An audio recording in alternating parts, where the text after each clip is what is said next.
Morning, Sunday the 12th. What time is it here? 10:31. They had me run over here to Batesville, Indiana to pick up this trailer, as you can see. And let me swing and try to not swing so fast. But as you can see, service truck. Feller I was supposed to pick the truck up from accidentally left the key on in his tractor and it's dead. We tried to jump it. I mean, that's just one more thing that's happened this morning. Tried to jump it, it just won't go. So I got a service truck out here and he's looking at it. Got up this morning, alarm went off, 7 o'clock. I'm wanting to roll out by 7:30. I got most of the truck packed up, so it wasn't a big deal. I had the truck at home in the driveway. And I let the dogs out.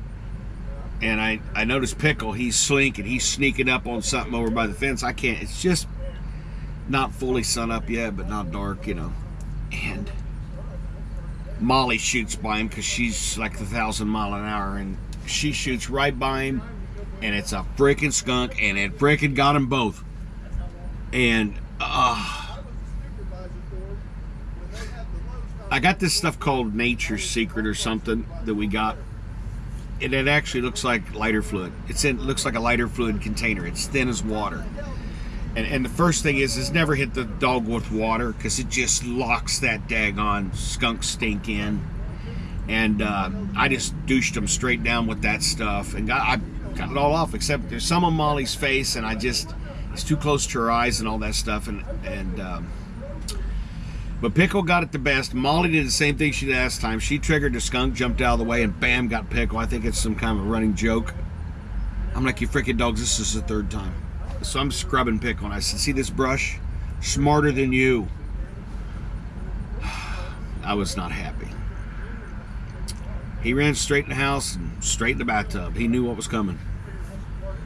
So anyhow, I've got 8 hours, 36 minutes to get to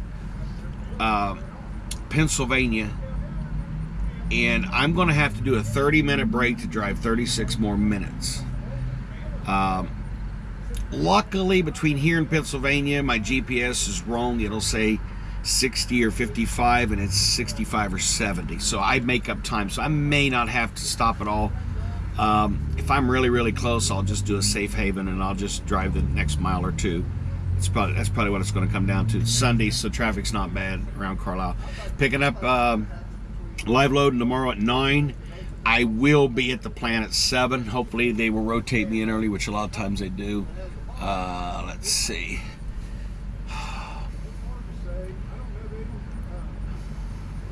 Vitro, and then delivered to Columbus for Tuesday a.m.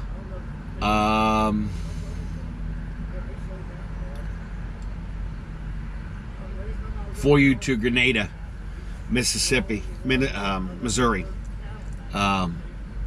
So once I get done in the message is kind of conglomerated.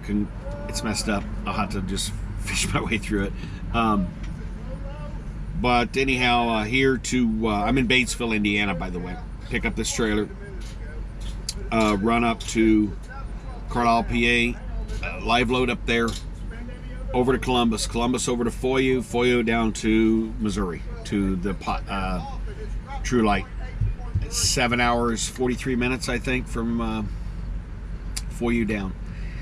And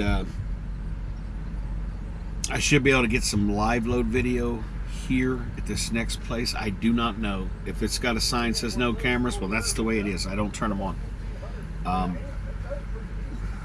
So we'll see. Definitely probably should be able to get some offloading video, and I'll show you what I got on board this time. I know I've said it a couple times and have not been able to get the video for one reason or another. And he's got one of them jump boxes, which is what we walked over here to the parts store. I don't even know what it is. O'Reilly's. They had a jump box. It didn't even budge, that truck. Unhooked the battery, and the terminal came right out of the jump box. So it's not a jump box, it's a junk box. But he's hooking this thing up, this little jump box, and we had several of them when I was in the military. They rarely worked. Rarely worked. Anyhow, I'll let you know what's going on right now. It's not a great start to the day. I am not going to get into Pennsylvania until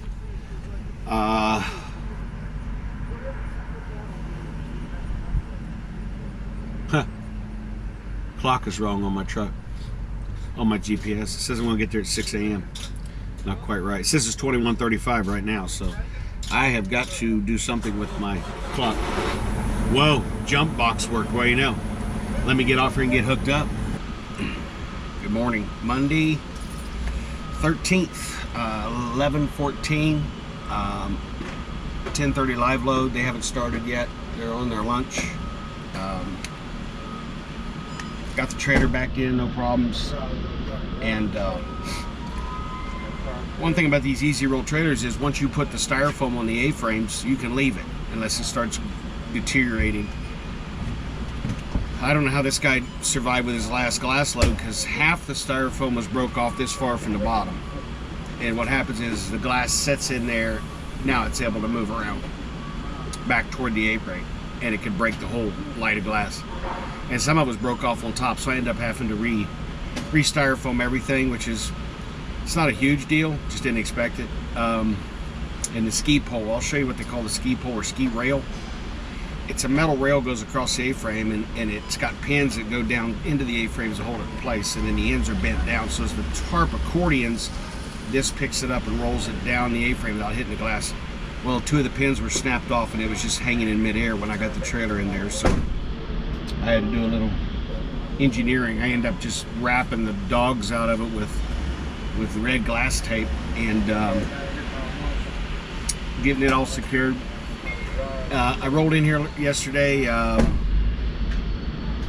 I parked at the park. They have a park. This facility has a baseball park down at the end, and a lot of guys go down there and park. There was two Canadian trucks down there. One when I pulled in, one came in after, and the one, he had a 5 a.m. live load, and he was still here when I got here, and I backed into his hole at 10 o'clock. So I see a lot of new faces, so they look like they're kind of short on people right now. Usually all these bays are open and trailers are coming in right now. 1, 2, 4 bays. 4 bays are open, and I'm in what they call E-Pack or E-Bay, and C-Pack or C-Bay is where I loaded last time. That's usually the big glass. Normally go back there with this trailer. That's usually for double drops. The big stuff gets done back there. They're fast back there and they get it done. That's about it. I got to roll to Columbus. Not in a big hurry. It's 6.5 hours to Columbus with the construction. You're pushing 7.5 hours. But we'll get her all loaded up. I don't even know what I got yet. Once they come back, I'll look at the bill of lading and decide where I'm going to put the glass on. We're at on the trailer, but yeah, this trailer was a mess, and not on me. I just do it right. You know, cutting these corners catches up with you eventually. It ain't gonna catch up with me because I ain't gonna cut the corners on it. Truck's doing great. Truck did real good coming over. No problems at all. They got everything fixed. It drives, and I backed in next to a Maverick truck, and now I know really why this truck rides so much better than the Maverick Cascadia. It's about probably almost 2.5, 3 feet longer. It takes a little more angles to back it. I mean, it's a little slower backing than the shorter wheelbase truck, but it rides so much nicer. You got, all spread out, and yeah, I got no problems with this truck. I got my CB put in. I got my Sirius satellite put in. My CB does not work. It turns on, it transmits, it don't go out the antenna. So I just turned it off. And I don't know how to figure out how to fix it, because this CB cable runs over through the dash, down through the A pillar, out into the mirror, and it's all in a plastic protected bundle. So I don't know how in the world to run a new coax out there. Probably can't. Probably end up putting an auxiliary antenna on it somewhere, and I don't know. But that's the least of my worries. We're going to get loaded, get out of here. I was gonna make me some tuna last night, and I screwed up. I did it again. I bought all these cans of tuna to eat on the road because I like to eat tuna, and I didn't buy the ones with the pull top, and I don't have my can opener with me, so didn't eat supper. Yesterday I had I went to Dunkin' because world runs on Dunkin', so they say. Got a cup of coffee and a custard donut because that's the greatest donut in the world. And I think that was declared by the United Nations that it is the greatest donut. If not, they should. They don't do anything else. And that's basically what I ate yesterday. Not really hungry, just busy. So we'll see you in Columbus.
Okay, got to kind of come to you here in the dark because it's dark outside, and first thing in the morning at 5 a.m. I'm going to offload. Here's the load. If you notice in the video, I had to drop the wiper arms down 1 notch. This was kind of a fun load. As you can see, straps aren't touching. I had to put on the corner edge protector right here to protect my rope here and here, so that it didn't cut it when I tied the end caps on. The end caps fell off, and not a big deal. As you can see, I got 2 different heights of glass here, and stuffing fell out a little bit. I got some 5mm and 8mm, and you got to stuff, of course, between the 5s, but you also got to stuff between the 8 and the 5, because that holds this 5mm glass in. 5 and below is what I stuff. And when they first stuck this on here, they had, you can see there's a little gap in there. I got a bunch of new people. See, I'm gapped a little, but I didn't have enough to get any cardboard, any styrofoam in there. They had it way back. That side they did good. It's like one light is slid, but I think that was probably that way when they loaded it. But you can see that the cardboard don't have, or the styrofoam don't have any marks in it, so the glass hasn't moved. But they moved it real far forward, and I had to have them move it back a little bit to line it up with the other ones, and they still didn't get it all that good. Here's where the wiper arms are in a normal position. Too much glare, probably, I don't know. And I had to move them all down for the short glass on that side. And then I had, not only was it this glass shorter, it wasn't nearly as long. So I had to stuff all this in the front. If I moved it forward enough to hit the stop block, it wouldn't have been setting on the foot. So that's the way it is. Got her all squared up. These are what sometimes they call these hangers. They're styrofoam with another piece of styrofoam on top, which is real nice because they just sit right on top of the glass. And but that's the load. I was able to reattach this guy up top. In the back it was broke off, and I just wrapped a bunch of tape around it, and maybe you can see through there the red tape. See if I can zoom it. Maybe not. Anyhow, that's the load. It's all on here. Kind of a grocery list a little bit. I got 6 in the back, 5 in the front. Most of the bigs are in the back. Got 2 bigs here and 4 bigs back there, I believe it is. But that's the load.